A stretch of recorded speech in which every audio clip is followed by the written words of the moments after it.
मन मंदिरा गजर भक्तीचा.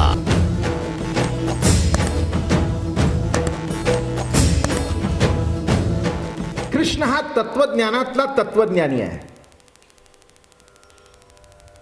म्हणून मी नेहमी सांगतो की सर्व रूपामध्ये सुंदर तोच, बाळ तोच, तरुण तोच.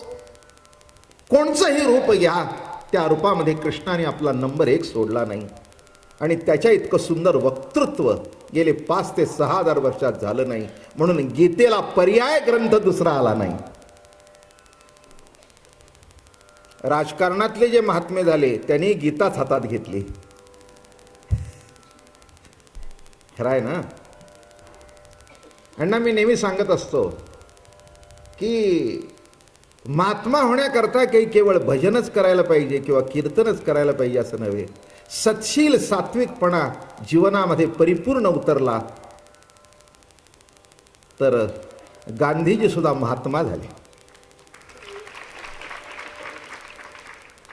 आम्ही देव नाही मानत म्हणतो, पण त्यांच्या मुखामध्ये शेवटी रामच होता. काही गंमत आहे नाही का. कृष्ण राजकारणात सुद्धा आहे आणि कृष्ण धर्मात सुद्धा आहे बर का. योग्य तऱ्हेने राजकारणाची वाटचाल व्हावी म्हणून गीता सांगितली गेली. राजकारणाची वाटचाल कुठेतरी बिघडली होती आणि त्या बिघडलेल्या वाटचाल सुधारायच्या ऐवजी कृष्ण अर्जुन पळत होता, त्याला आणून पुन्हा रथावर बसवला. म्हणून कृष्ण हा पूर्णतम अवतार आहे. रासलीला जो आपला विषय चालू आहे, कृष्णाचं जर वर्णन बघितलं तर सच्चिदानंद रूप कृष्ण आहे. ईश्वरी सत्तेचं वर्णन जर तात्विक दृष्टिकोनातून करतो तर आपण कसं आहे, सद आहे, चिद आहे, आनंद आहे. सद सर्व ठिकाणी आहे, चिद मौन अवस्थेत आहे आणि आनंद सुप्त अवस्थेत आहे.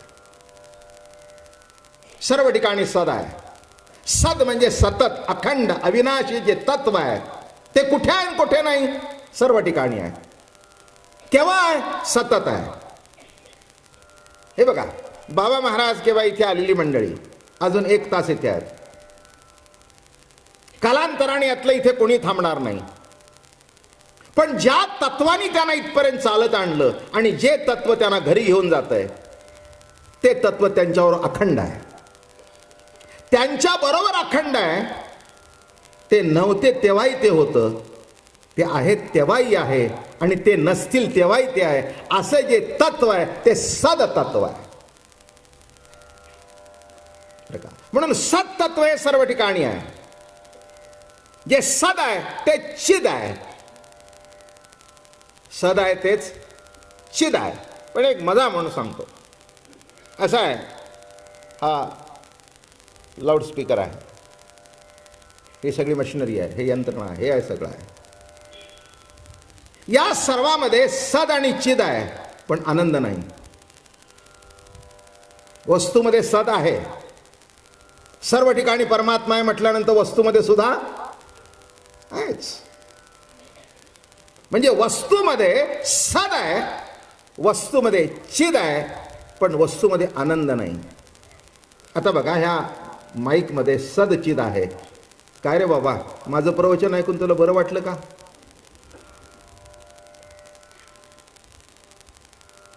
हे प्रतिक्रियाच नाही, प्रतिक्रियाच नाही. इतर माणसं हसतायत, त्याच्यातून माझं हसणं ऐकू येतंय पण ते हसत नाही. म्हणजे बोलणं लक्षात आलं का माझं काय? म्हणून विज्ञानामध्ये अण्णा सच्चिद असतं पण आनंद नसतो. काय विज्ञानामध्ये सदही आहे, चिदही आहे आणि ज्ञानाचा आणि विज्ञानाचा कुठे विरोध नाही आहे. माझं प्रवचन शेवटच्या माणसापर्यंत ऐकून जातंय, त्याला कारण हे विज्ञान आहे, हे सत्य आहे. पण मी जर गप्प बसलो तर हे काहीच करू शकत नाही. हे कळण्याकरता ज्ञान लागतं. म्हणून लक्षात घ्या की जगतामध्ये जेवढ्या वस्तू आहेत त्या वस्तूमध्ये सद आहे, चिद आहे, माणसामध्ये आनंद आहे, पण तो उपासनेतून प्रगट करावा लागतो. उदाहरण द्यायचं जर झालं तर दूध आहे, दुधाचं विरजण लावलं जातं, त्याचं दही होतं आणि दुधाचं मंथन करून लोणी निघतं. तसं आपल्या जीवनामध्ये मंथन करून आनंद प्रगट होणार आहे. तो इतका सोपा नाही आहे. थोडंसं तत्वज्ञानाचा भाग आपल्या पुढे मांडावा. काय म्हटलं मी? हो, आनंद का माणसाला मिळत नाही? तो परिच्छिन्न वस्तूतून शोधतो म्हणून मिळत नाही. आपल्या ठिकाणी डोकावून बघितलं तर आपला आनंद आपल्या जवळच आहे. एक ज्ञानेश्वरीत ओवी आहे, परतोनी पाठी मोरे ठाके आणि आप आपणिया ते देखे, देखत खेवो ओळखे म्हणे हे तत्व मीची. जरा मागे वळून बघितल्यानंतर तुला कळेल की तुझ्या मीपणाच्या मागे कोणची सत्ता आहे. मीपणाच्या मागे जी सत्ता आहे त्याला सत्ता आम्ही म्हणतो, पण नाव द्यायचं म्हटलं तर आम्ही कृष्ण म्हणतो, आम्ही त्याला विठ्ठल म्हणतो. नाव देण्यामध्ये आनंद आहे. हो, सत्तेला सुद्धा नाव देणं, नावाने हाक मारणं, याच्यातला काही आनंद. काय झाला मुलगा, काय झाला मुलगी, ए मुलगा, ए मुलगा, ए मुलगी, नाही नाही. माधव, राघव, रेखा, सुरेखा, अवघड आहे सापडणं, नाही का? हो, असं सरळ जीवन जाणं, सुरेख एका रेखेमध्ये जीवन जाणं मोठं अवघड आहे. इतकं सोपं नाही. नावं असतात माणसाकडे, पण ती आपलीच नावं काही काही वेळेला आपल्याला नावं ठेवण्यासारखी असतात. म्हणून कर्मरूपाने जी सत्ता प्रगट होते त्याला आपण कृष्ण म्हणतो, बरं का? ती आपल्या जवळ आहे, तुमच्या जवळ आहे, माझ्या जवळ आहे. पण जर अंतःकरणामध्ये डोकावून बघितल्यानंतर त्याची जाणीव होते. म्हणून ते घुसळण सांगितलं मी. असं घुसळल्याबरोबर असं लोणी आलं. नवनीत आलिया हाता आता रीते ताक कोण घुसळी. नवनीत हातात आल्यानंतर घुसळ, किंबहुना घुसळणं जे आहे ते नवनीत हातात येण्याकरताच आहे. तसं जीवनातली जी प्रक्रिया प्रत्येक आहे ती आनंदा करताच आहे. आनंदा करताय पण आनंद मिळत नाही हे वास्तव्य आहे. मी एक नेहमी विषय मांडत असतो, तुम्ही ऐकला असेल की जीवनामध्ये कुणाचीही खटपट दुःखा करता नाही. बिगर खटपट करता दुःख वाटणीला येतं आणि सुखा करता खटपट करून सुद्धा सुख वाटणीला येत नाही. काय गंमत आहे. जीवनाची खटपट कशा करताय? आनंदा करताय ना. एकाने तरी हात वर करून सांगा की महाराज नाही, आम्ही दुःखा करता खटपट करतोय. एक ओवी लिहिली महाराजांनी, मज लागी दुःख भावे ऐसे कोणी भावे ना जीवे, नवांछिता दुःख पावे येणे नपवे स्वतंत्रता. इच्छा नसताना दुःख वाटणीला येतं. इथेच जीव परतंत्र आहे सिद्ध होतं आणि ईश्वर स्वतंत्र आहे. मला दुःख व्हावं असं कुणाला वाटत नाही. किंबहुना खटपट दुःखा करता नाही, खटपट सुखा करताय, पण वाटणीला दुःख आल्याशिवाय राहत नाही. हेही कटू सत्य आहे. म्हणून लक्षात घ्या की आनंद हे परमात्म्याचं स्वरूप आहे. जी गोष्ट तुमच्या खिशात आहे ती खिशातच मिळेल, घर शोधून मिळणार नाही. एक तुकाराम महाराजांचा अभंग आहे, तुझे आहे तुझं पाशी परी तू जागाच पलाशी. जे तुझं आत्मतत्व आहे ते तुझ्या जवळच आहे. फक्त जरा मागे वळून बघ. मागे वळून बघितल्यानंतर तुला कळेल की ते ईश्वरी तत्व तुझ्या जवळ आहे, तुझ्या जवळ आहे. नव्हे नव्हे तुझ्याजवळ नुसतं जवळ नाही तर तुझ्याशी ते तत्व रास खेळत आहे. डोळ्यातून दिसणं प्रगट होणं ही डोळ्याची रास आहे.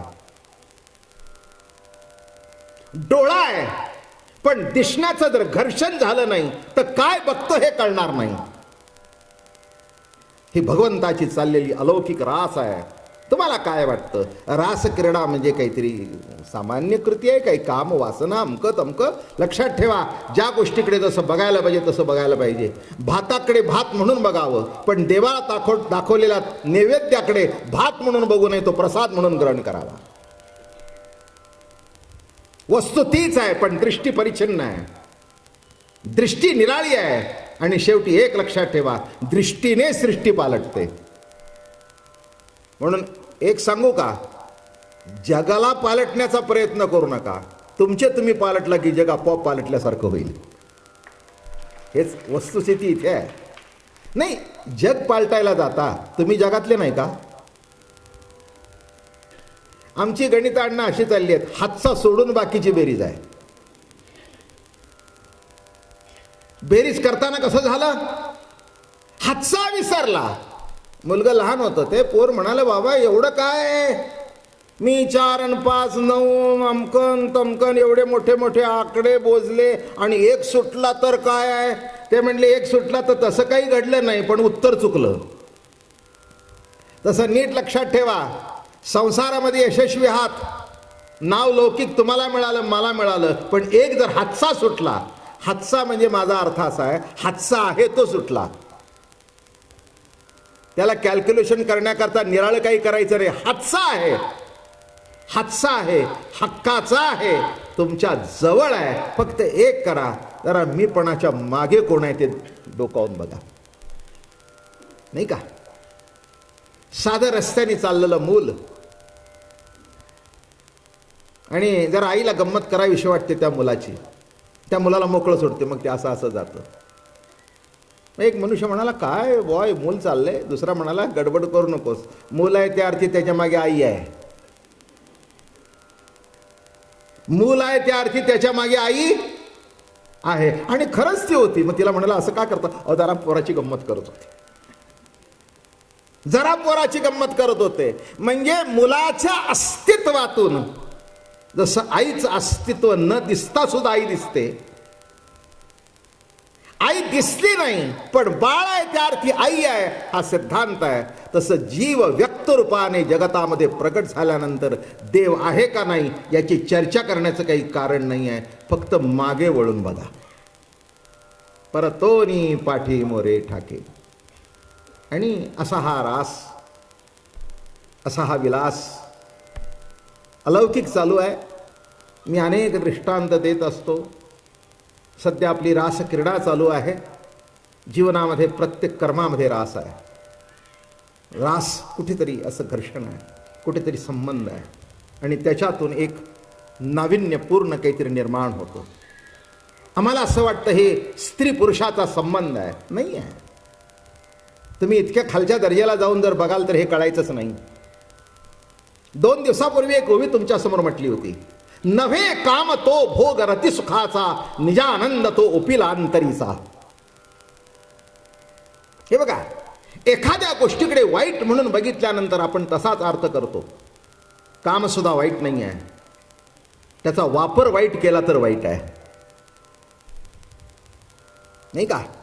2 मुला मुलींना एकत्र आणणं पुढच्या निर्मिती करता, मग ज्याच्यातून पुढच्या वंशवृद्धी होते ते कर्म निंद्य कसं म्हणावं?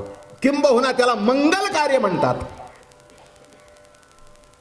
काय बुवा ताशा वाजवता, आमच्या मुलाचं लग्न आहे म्हणजे काय?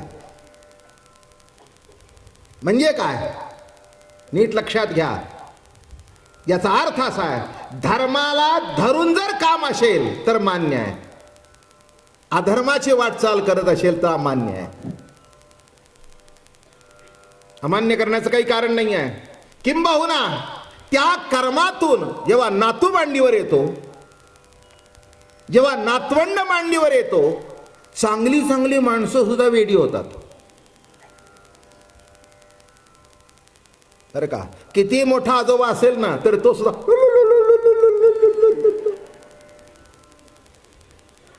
एक मोठे विद्वान साहित्यिक होते, ते लुलुलुलु. मी म्हटलं, वा तुमच्या तोंडातून शोभत नाही.